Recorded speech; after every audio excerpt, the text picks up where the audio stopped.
সবাই যখন মৃত্যুটাকে ভীষণ ভয় পায়, আমি তখন হাসতে হাসতে আল্লাহর কাছে ভীষণ সন্তুষ্টি নিয়ে পৌঁছতে চাই যে আমি একটা ন্যূনতম ওই জীবনটা লিড করতে পারলাম, যে আমি একটা ইনসাফের হাসি নিয়ে আমি আমার আল্লাহর কাছে পৌঁছতে চাই।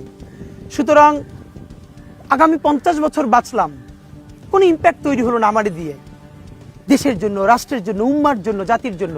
কিন্তু আমি ধরেন 5 বছর বাঁচলাম, সেটার মধ্য দিয়ে যদি আগামী 50 বছরের ইম্প্যাক্ট তৈরি হয়, তাহলে অনেকদিন বেঁচে থাকায় কি সাফল্যের বলেন? শহীদ প্রেসিডেন্ট জিয়াউর রহমান কয়টা দিন বেঁচেছেন, কিন্তু ভাবেন আজকে পর্যন্ত উনি আমার অনুপ্রেরণা। হাঁটতে হাঁটতে আমার পা ফুলে যায়। আমি, আমার টিম সেদিনকে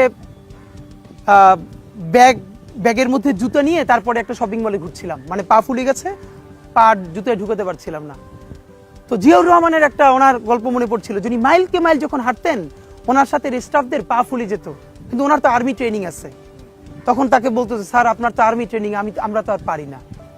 এই জন্য ওনাকে মানুষ রাখাল রাজা বলতো। তা আমরাও সারা বাংলাদেশের 56,000 বর্গ মাইলে হাঁটতে চাই। আমরা ইনসাফের চাষাবাদ করতে চাই, একটা স্বাধীন সার্বভৌমত্বের সততার বাংলাদেশ তৈরি করতে চাই। আল্লাহ যে কয়দিন হায়াতে রাখবেন এই লড়াইটা করব। যেদিন নিয়ে যাবেন আমি স্বপ্ন দেখে যেতে চাই, আমি আমাদের এমন টিম, আমি আমার সন্তানকে রেখে যেতে চাই, আমার মৃত্যুর পরে যেন এই লড়াই বন্ধ না হয়, এই লড়াই যেন। এই হাদিকেই কেন গুলি করা হলো, কে হাদিকে গুলি করছে তার চাইতে কেন গুলি করছে এই প্রশ্নটা জরুরি। হাদি বর্ষা বিপ্লবের মধ্যে দিয়ে গড়ে ওঠা তরুণ এবং বিপুল সম্ভাবনাময় এক রাজনৈতিক নেতা।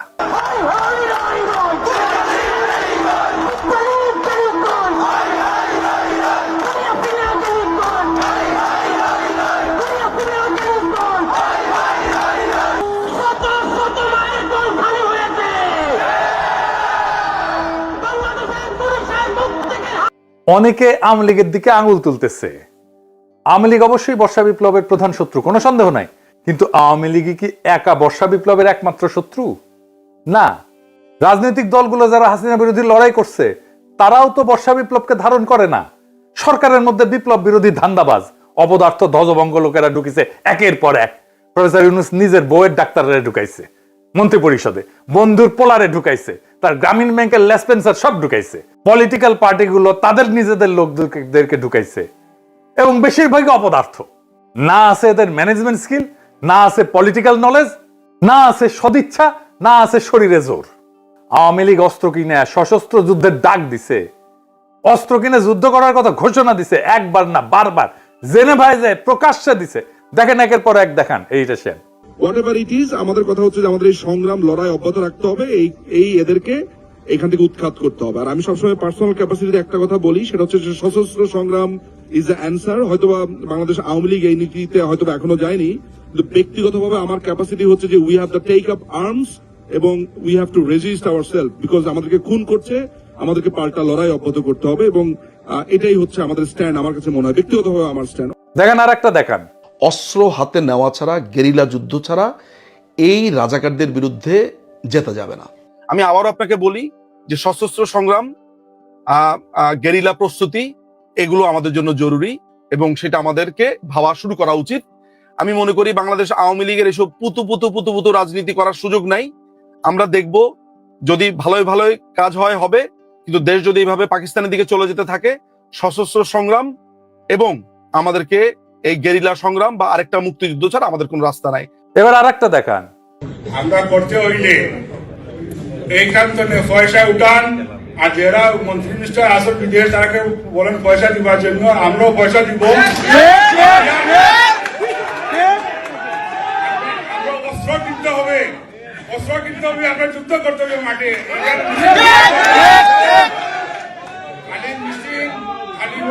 মিছিল করলেও চলবে না, আমরা অস্ত্র করতে হবে, আমরা মাঠে নামতে হবে। দেখেছেন শুধু কি এরা হাসিনা লেসপেন্সার, হাসিনা নিজেই বিপ্লবীদের হত্যার নির্দেশ দিছে। শুনেন, কথা কম গাছ বেশি। নেত্রী আমাদের যে ভাই বোনদের হত্যা করেছে, আমরা অস্ত্র তুলে নিয়ে এদেরকে হত্যা করবো ইনশাল্লাহ আগামীতে। মুখে কথা একটু কম বলে তো, যারা কথা বেশি বলে তারা কিছু করতে পারে না। কথা কম গাছ বেশি, ঠিক আছে?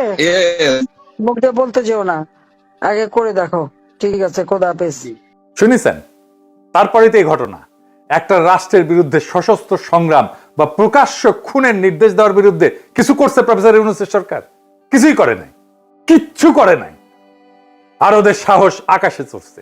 হাসিনাকে ভারত ফেরত না পাঠাতে চাইলে নাকি আমাদের কিছুই করার নাই, এই বলে তৌহিদানন্দ প্রভুপাদ। শুনেন, ভারতকে রাজি হতে হবে অথবা চাইতে হবে তাকে ফেরত পাঠানো। রাজি না হলে আসলে তো করার কিছু না, আমরা রাজি করানোর চেষ্টা করতে থাকতে পারি, এইটুকু। যেটা প্রথমে যেটা বলছিলেন, এটা একটু প্রসেসের ব্যাপার আছে, প্রসেসটা চলছে, দেখা যাক আমরা কতটুকু অ্যাচিভ করতে পারি।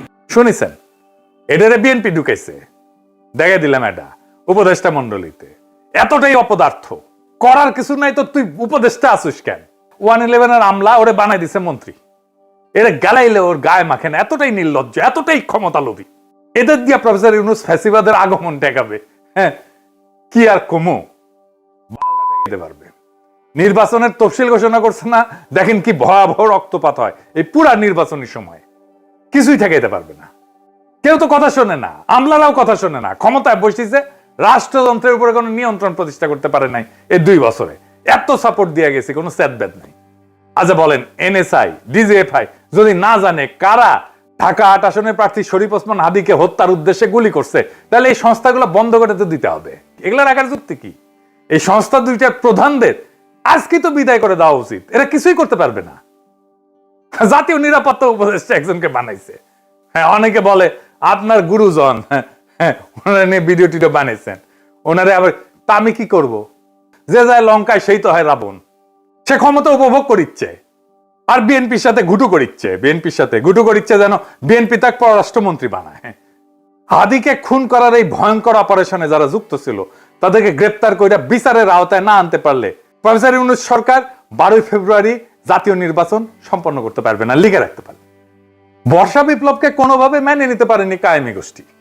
আর এক দল আছে বর্ষা বিপ্লবকে বিপ্লব বলে স্বীকারই করতে চায় না, বলে এটা অভ্যুত্থান। এটা অভ্যুত্থান নাকি বিপ্লব খুব নির্দোষ বিতর্ক বইলা মনে হয় না, কিন্তু এখানে লুকায় আছে হাদির গুলি খাওয়ার নিশানা।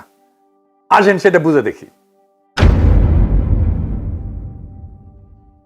এক শ্রেণীর জাউরা আছে, দেখবেন বলবে এসে আমি সহ কয়েকজন নাকি দেশটারে অস্থির করে রাখছি। বিপ্লবের পরে কোনো দেশ সুস্থির হয় না, কখনো হয় না। বিপ্লবের ইতিহাসে এটা নাই। সুস্থির করার জন্য বিপ্লবী সরকার লাগে। অভ্যুত্থান আর বিপ্লব এক জিনিস না। আমি যদি বাঘরে বিলাই ভেবে ম্যানেজ করি, তাহলে বাঘ বাঁচবে নাকি বিলাইয়ের সার্ভিস আদর পাবো আমি? কোনোটাই তো হবে না।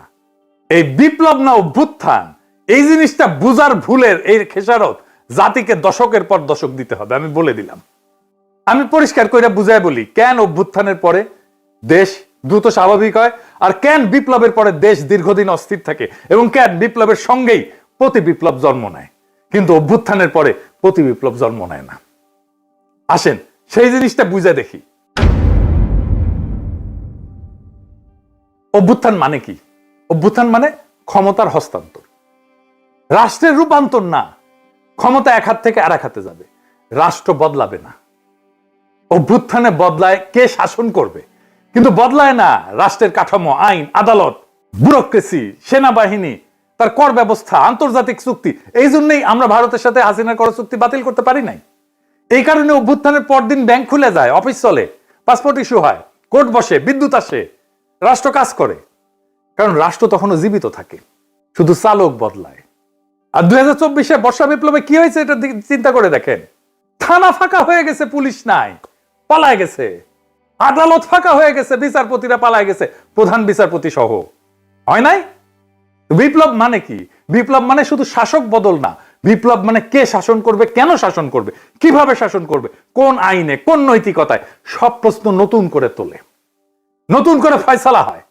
হান্না আরেন্ট বলছিলেন যে ইংরেজিতে লিখেছে, ইংরেজি যেহেতু লিখেছে ঠিকই লিখেছে, তাই না আমি বাংলা কইরা বলি।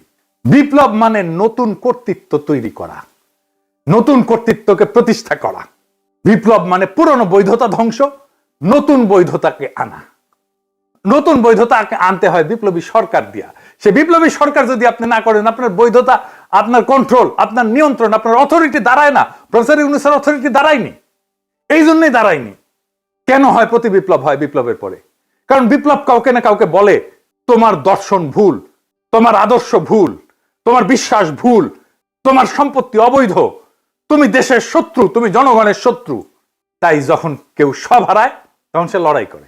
অভ্যুত্থানে কেউ সব হারায় না, বিপ্লবে অনেকে সব হারায়।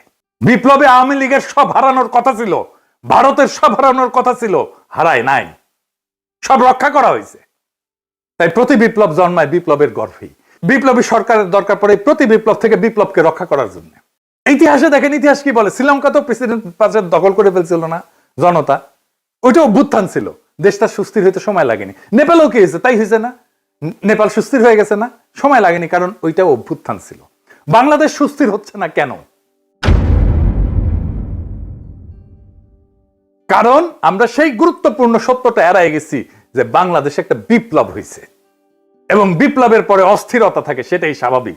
কিন্তু সেই অস্থিরতা কতদিন থাকবে সেটা নির্ভর করে একটাই বিষয়ের উপরে, নতুন সরকার কতটা পূর্ণাঙ্গভাবে বিপ্লবী।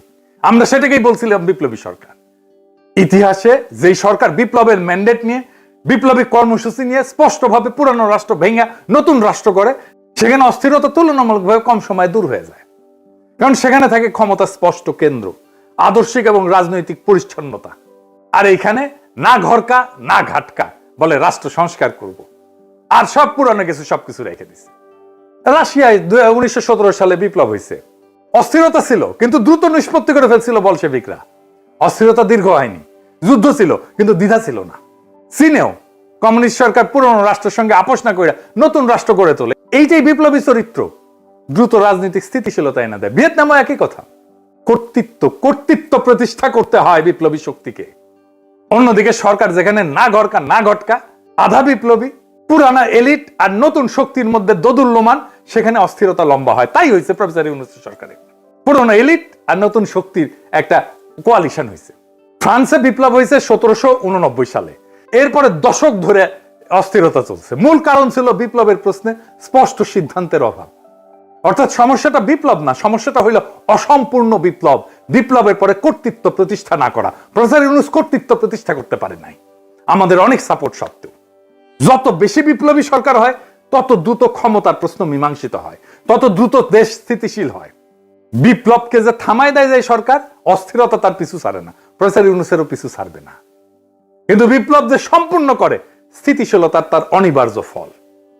আজকের অস্থিরতা, অরাজকতা সবকিছুর দায় ওই ছাত্রদের, যারা প্রফেসর ইউনূসের সরকার বানাইছে। এডিটর সাহেব, প্রফেসর ইউনূসের পেছনে ছাত্রদের ছবিটা দেখান, কারা কারা আছে।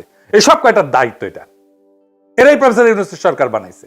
এই দায় নিতে হবে, ছাত্রদেরকে নিতে হবে, ওয়াকারকে নিতে হবে, রাজনৈতিক দলকে নিতে হবে, আসিফ নজরুলকে নিতে হবে, যারা এই সরকার গঠন করছে, সবার এটা দায়। এখন শেষ প্রশ্ন, কেন হাদি গুলি খায়, অন্য কেউ না?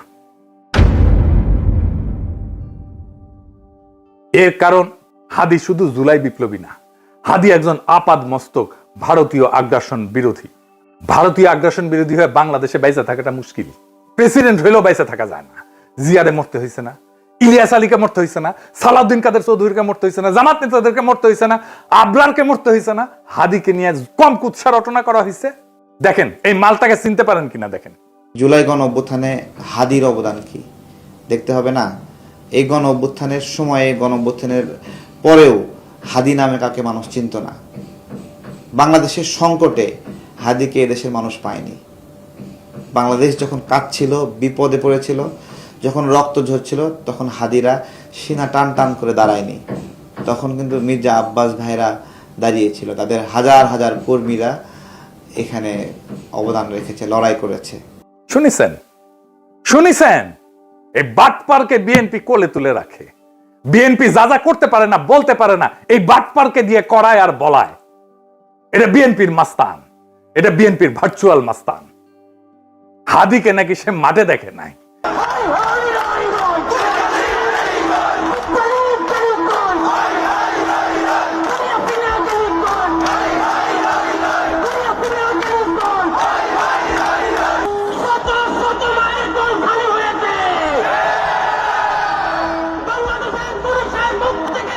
ওই বর্ষা বিপ্লবের হেডমাস্টার, ওর কাছে রোল কল কইরা বর্ষা বিপ্লবের স্টেক নিতে হবে। ওরে কিছু বললে বিএনপির বুদ্ধিজীবী ডাক্তার জাহেদ পর্যন্ত সেট করে ওঠে, কাইন্ডা শেষ হয়ে যায়। এই এপিসোড যখন রিলিজ হবে তখন হাদির ঠিক কি অবস্থা থাকবে আমি জানি না। এখনো পর্যন্ত হাদি ভালো আছে। হাদির কথায় আপনারা বারে বারে মৃত্যুর কথা আসতো, শহীদ মৃত্যুর কথা আসতো। আমরা তার এইরকম একটা কথা শুনেই এপিসোডটা শেষ করব। কিন্তু একটা কথা আপনাদেরকে স্পষ্ট করে বলে যেতে চাই, জুলাই বিপ্লবকে বিজয়ী করা ছাড়া আমাদের সামনে আর কোনো রাস্তা খোলা নাই। প্রফেসর ইউনূস বিপ্লবকে লক্ষ্যভ্রষ্ট করেছে, আমরা আবার সেই বিপ্লবকে সম্পন্ন করব, বিজয় করব, প্রয়োজনে আবার এক নদী রক্ত পাড়ি দেব, কিন্তু বিজয় নিয়ে ঘরে ফিরবো ইনশাল্লাহ। ইনকিলাব জিন্দাবাদ। মন খারাপ হয় যে আল্লাহ যদি আমাকে কোনোদিন নিয়েও যায়, তো এই যে ছেলে মেয়েগুলো, মানে আমি আল্লাহর কাছে সবসময় দোয়া করি। আপনি জানেন যে আমার আল্লাহ একটা সন্তান দিছে, 3 মাস ওর বয়স। আমার বাচ্চাটা তো আমি 3 মাসে 30 মিনিটও কোলে নিতে পারি নাই। তো আমার ওয়াইফ খুব মাঝে মধ্যে আর কি মজা করে বাচ্চারে বলে যে ইনকিলাব মঞ্চের মুখপাত্র তোমার সাথে দেখা করতে আসছে। তো আমার এই প্রথম মনে হলো কি যে আমি ভাইয়ারে বলি, ভাইয়া আল্লাহ যদি আমাকে নিয়ে যায় আমার বাচ্চাটার দিকে একটু খেয়াল রাখেন। তো এই কথাটা আমি বলতে পারিনি। আব্বার একটা মানে আপনি যদি বলেন যে আমার সারা জীবনের যেটুকুন সততা, সাহস, লড়াই, এটার দুনিয়ার সমস্ত শক্তি আমার আব্বা। আমি যদি কিছু হইলেও করতে পারি সততার সাথে, আল্লাহ যদি আমার রহম করে, তাহলে আমার ছেলে, আমার পরিবার, আমার ভাই বোন, আমার ইনকিলাব মঞ্চের ভাই বোনগুলো, এগুলো আল্লাহই দেখবে যেভাবে আল্লাহ এখন আমাদেরকে দেখতেছে। সুতরাং কারো কাছে আর কোনো প্রত্যাশা নেই।